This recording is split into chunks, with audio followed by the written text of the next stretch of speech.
మాజీ ఎంపీ సంతోష్ కుమార్ చేపట్టిన green India challenge హరితసేన కార్యక్రమానికి అపూర్వ స్పందన లభిస్తుంది. హైదరాబాద్ కొండాపూర్లోని తన ఇంటి ప్రాంగణంలో బీఆర్ఎస్ నేత ప్రశాంత్ రావు కుటుంబ సభ్యులతో కలిసి మొక్కలు నాటారు. పుట్టినరోజు సందర్భంగా గ్రీన్ ఇండియా ఛాలెంజ్లో పాల్గొని మొక్కలు నాటడం సంతోషంగా ఉందన్నారు ప్రశాంత్ రావు. ప్రతి ఒక్కరూ 3 మొక్కలు నాటి ఈ ప్రకృతిని కాపాడాలని కోరారు.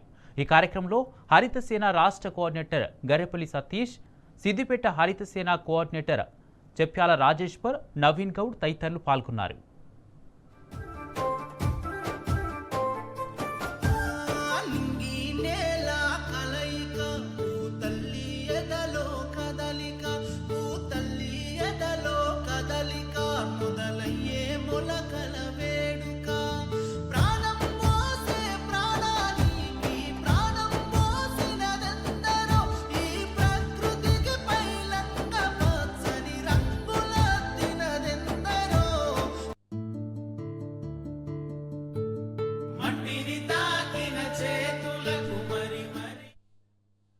ఈరోజు నా జన్మదినం సందర్భంగా గ్రీన్ ఇండియా హరితసేన ఆధ్వర్యంలో మా ఇంటి వద్ద మొక్కలు నాటాను.